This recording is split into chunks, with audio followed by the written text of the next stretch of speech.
Davlat xavfsizlik xizmatining Farg'ona viloyati bo'yicha boshqarmasi va ichki ishlar organlari xodimlari hamkorligida o'tkazilgan tezkor tadbirda Marg'ilon shahrida yashovchi 1991-yilda tug'ilgan shaxs Tojikiston Respublikasidan kontrabanda yo'li bilan olib kelgan 1 kilogramm 524 gramm gashish giyohvandlik vositasini 240 million so'mga sotgan vaqtida ashyoviy dalillar bilan ushlandi. Nima sotish? Yashash moddasi. Bizga qila olmisiz? Yozyovon tumanida qayd etilgan holatda Farg'ona-Toshkent yo'nalishida harakatlanayotgan Toshloq tumanida yashovchi 1986-yilda tug'ilgan, muqaddam bir necha marotaba sudlangan fuqaro boshqaruvidagi Lacetti rusumli avtomashina to'xtatilib, xolislar ishtirokida ko'zdan kechirildi. Natijada transport vositasi saloniga yashirib qo'yilgan 799 dona Zardex va 40 dona Tropikamid kuchli ta'sir qiluvchi dori vositalari borligi aniqlanib, tegishli tartibda rasmiylashtirib olindi. Ushbu kuchli ta'sir qiluvchi dori vositalari qayerga olib ketayotgansiz? Toshkentga.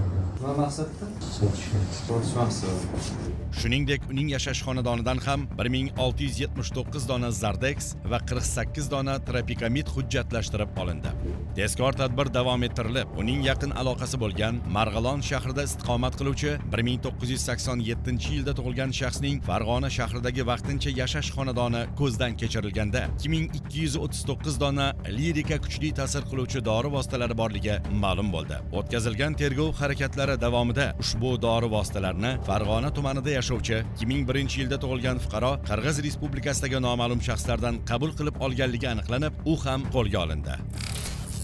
Xizmatning Xorazm viloyati bo'yicha boshqarmasi xodimlari tomonidan ichki ishlar organlari bilan hamkorlikda o'tkazilgan tezkor tadbirda Samarqand-Xorazm yo'nalishida narkotik moddalar savdosi bilan shug'ullanuvchi Samarqand viloyatining Kattaqo'rg'on tumanida yashovchi 1960-yilda tug'ilgan, muqaddam giyohvandlik vositalari savdosi bilan bog'liq jinoyati uchun sudlangan fuqaro hamda uning 1980-yilda tug'ilgan sherigi o'zaro til biriktirib, Tojikiston Respublikasidan kontrabanda yo'li bilan olib kelingan 802 gramm opiy moddasini sotmoqchi bo'lgan vaqtida ashyoviy dalillar bilan ushlandi.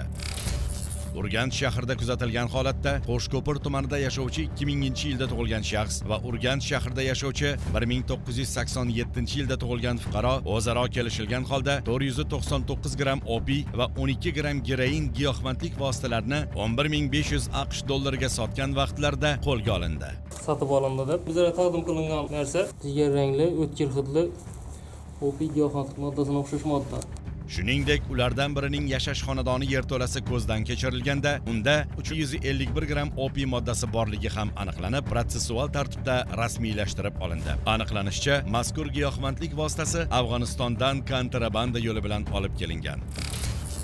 Hazoras tumanida o'tkazilgan tezkor tadbirda 1962-yilda tug'ilgan, muqaddam sudlangan fuqaroning yashash xonadoni ko'zdan kechirildi. Natijada kelgusida sotish maqsadida saqlab kelinayotgan 989 gramm opiy moddasi borligi aniqlanib, tegishli tartibda rasmiylashtirib olindi. Ma'lum bo'lishicha, ushbu giyohvandlik vositasi Tojikiston Respublikasidan kontrabanda yo'li bilan olib kelingan. Hozirda mazkur shaxslarga nisbatan Jinoyat kodeksining tegishli moddalari bilan jinoyat ishlari qo'zg'atilib, qamoq ehtiyot chorasi qo'llanildi.